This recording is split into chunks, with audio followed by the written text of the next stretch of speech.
मेरी शादी को 3 साल हो चुके हैं और इस बार का जो करवा है वो मेरा पहला करवा है, तो इस चीज़ को लेकर मैं बहुत ही ज़्यादा एक्साइटेड हूँ। तो इस वजह से मैंने डिसाइड किया कि मैं अपना जो करवा थाली है वो खुद से ही डेकोरेट करूँगी। तो उसके लिए मैं मार्केट से ये करवा माता की जो फ़ोटो है वो ले आई हूँ और उसके साथ ही मैं स्टील की चलनी एक ले आई हूँ जो कि मुझे 45 में मिल गई है। और इसी के साथ मैं मिट्टी का जो करवा होता है वो ले आई हूँ जो कि मुझे 50 रुपये में मिल गया है। और साथ ही साथ मैं मिट्टी के 2 दिए लाई हूँ जो कि मुझे 5 रुपये पर पीस मिला है। और इसके साथ ही मैं जो है करवा में लगाने के लिए सीख जो होती है वो ले आई हूँ जो मुझे 10 रुपये में मिला है। और ये जो आप देख रहे हो ये इसे हम लोग थाली पोस्ट बोलते हैं, जो कि मेरी मम्मी ने बनाया है इसे क्रोशिया से। तो इन सारी चीज़ों को डेकोरेट करने से पहले मैं इन सभी चीज़ों को जो है वो रेड कलर से पेंट करूँगी। तो जितने भी मेरे पास मिट्टी के चीज़ें हैं, मिट्टी के जो सामान है, उनको मैं पहले एक्रिलिक कलर जो रेड कलर का है उससे पेंट करूँगी। और जो मेरी ये स्टील की चलनी है करवा वाली, उसको मैं जो है एक्रिलिक पेंट से नहीं बल्कि ऑयल पेंट से पेंट करूँगी। तो मैं coral red acrylic colour use करने वाली हूँ जो कि फेविक्रिल से है। तो मैं कभी भी जो है कलर वो डायरेक्ट स्टॉक से यूज़ नहीं करती हूँ। मैं हमेशा क्या करती हूँ, एक स्मॉल क्वांटिटी जो है दूसरे किसी बॉटल में निकाल लेती हूँ, तो फिर मैं वहाँ से जो है वो उस कलर को यूज़ करती हूँ। तो इस मिट्टी की कटोरी का जो बैक साइड है वो ऑलमोस्ट पेंट हो चुका है। तो अब जब ये सूख जाएगा तब मैं ये फ्रंट साइड जो उसका है वो मैं पेंट करूँगी। तो अब इसी तरह जो है वो करवा कलर्स को भी मैं पेंट कर ले रही हूँ। तो इस करवा कलर्स पे जो कलर है वो काफ़ी तेज़ी से सूख रहा है।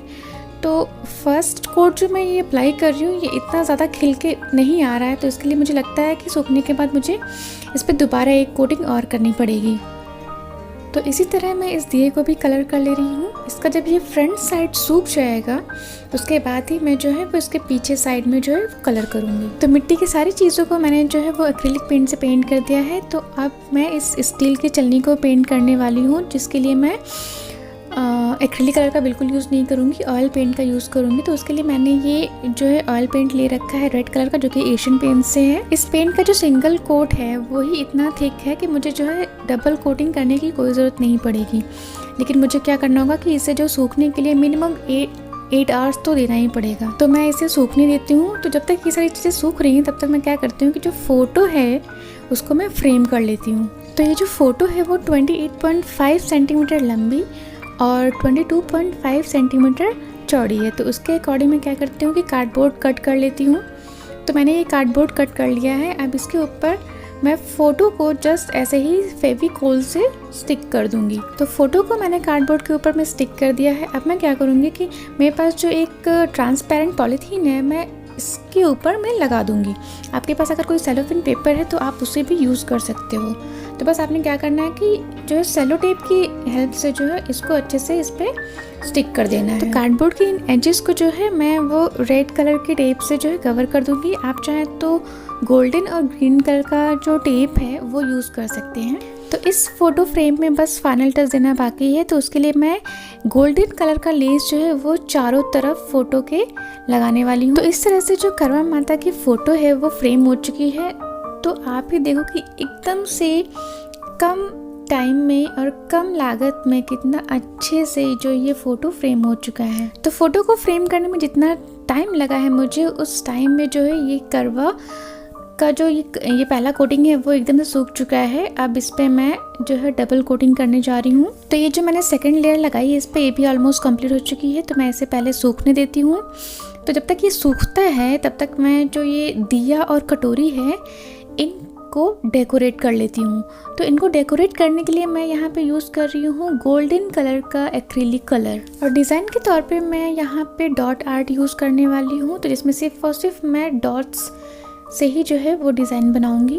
तो डॉट आर्ट एक ऐसी टेक्निक है जिसमें आप सिर्फ डॉट से एक खूबसूरत से खूबसूरत सिंपल से सिंपल जो है डिज़ाइन बना सकते हैं। तो इस तरह से मेरे इस दिए की जो डेकोरेशन है वो कंप्लीट हो चुकी है। तो ठीक इसी तरह से मैं ये जो कटोरी है इसको भी डॉट आर्ट से ही डेकोरेट कर लूँगी।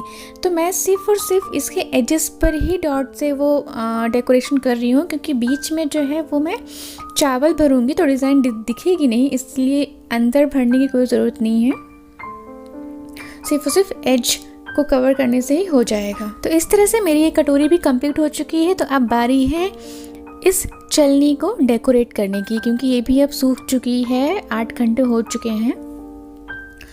तो मैं इसे जो है एकदम सिंपल तरीके से जो है वो डेकोरेट करूँगी। मैं इसमें सिर्फ और सिर्फ ये जो गोल्डन कलर का जो लेस है इसी को चारों तरफ लगा दूंगी। तो इसी तरह शायद आपने भी ये चीज़ फेस की होगी कि जब भी आपने कोई भी लेस या कोई भी चीज़ एक राउंड ऑब्जेक्ट के चारों तरफ लगाने की कोशिश की होगी तो ऐसे जो है बम्प्स जो है बीच बीच में उभर आते हैं। तो इनको सही करने के लिए क्या करना होगा, सिर्फ और सिर्फ हमें एक कट लगाना होगा यहाँ पे और उसको सिंपली फेविकोल से या किसी भी गम से चिपका देना होगा।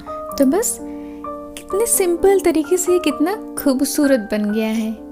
तो ऑलमोस्ट सारी चीज़ें मैंने डेकोरेट कर ली है। अब बारी है कलश को डेकोरेट करने की।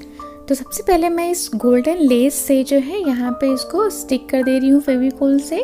इसके बाद मैं गोल्डन एक्रिलिक कलर से, जैसे मैंने दिए और उस कटोरी को हाईलाइट किया था एजेस पर, ठीक उसी तरह मैं इस कलश को भी इसी डॉट आर्ट से जो है हाईलाइट कर दूंगी। तो कलश को एक शानदार लुक देने के लिए मैं इसमें कुछ रैंडम पैटर्न्स बना रही हूँ। तो ये पैटर्न्स आप हुबहू वैसे बना सकते हैं या फिर आपको जो अच्छा लगे आप उसके हिसाब से जो है अपने कलश को डेकोरेट कर सकते हैं। तो मैं ये जो डिज़ाइन बना रही हूँ ये काफ़ी फाइन डिज़ाइंस हैं। तो आप चाहे तो जो है मोटे मोटे डिज़ाइंस बना सकते हैं। ये एकदम से जो है आपके ऊपर डिपेंड करता है कि आप कितना टाइम देना चाहते हो अपने इस कलश को डेकोरेट करने के लिए। अगर आप चाहें तो आप ये जो इंट्रिकेट डिज़ाइनिंग है ये आप स्किप भी कर सकते हो। आप क्या कर सकते हो कि आप इसकी जगह पर लेसेस या फिर पर्ल से जो है चारों तरफ जो है इसकी कवर कर सकते हो। तो उससे भी ये कलश काफ़ी खूबसूरत दिखेगा। और अगर आप चाहो तो आप इंटरनेट से जो है कुछ इंट्रिकेट डिज़ाइंस जो होती हैं उसको डाउनलोड कर सकते हो, अपने सामने रख सकते हो और उसे देख करके अपने इस डिज़ाइन को कलश पर उतार सकते हो।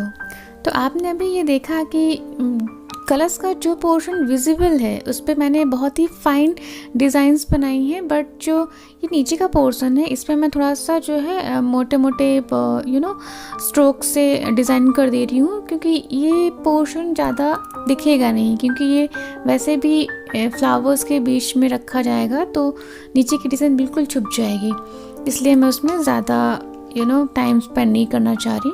तो कलश को कम्प्लीटली डेकोरेट करने के लिए जो फाइनल टच है वो मैं जो पर्ल्स हैं उनसे दे रही हूँ। तो मैं क्या कर रही हूँ कि जहाँ जहाँ भी मुझे ठीक लग रहा है मैं वहाँ पे जो मेरे पास कलरफुल पर्ल्स हैं मैं उनसे जो है इस कलश को डेकोरेट कर दे रही हूँ। आप चाहें तो आप इसे यूज़ कर सकते हैं, अगर आपके पास नहीं है तो आप लेसेस वगैरह या फिर कुछ स्पार्कली चीज़ जो है वो अपने कलश पे लगा सकते हैं। तो इस तरह से मेरे करवे के लिए जो है कलश, उसका जो कटोरी और जो दिया है वो कम्प्लीटली रेडी हो चुका है। तो आप भी देख सकते हो कि जब मैं इससे स्टैक करूँगी एक दूसरे के साथ में तो ये कितना खूबसूरत दिख रहा है। और साथ ही साथ ये जो सिंपली डेकोरेटेड जो चलनी है वो भी काफ़ी सुंदर दिख रही है। तो इस तरह से मैंने अपने करवे की जो थाली है वो अच्छी तरह से डेकोरेट कर ली है। आई होप कि आप लोगों को मेरी ये थाली पसंद आई हो। मैं करवे से पहले ये पोस्ट नहीं कर पाई इसलिए मैं बाद में कर रही हूँ। तो आप सभी को करवा चौथ की हार्दिक शुभकामनाएं।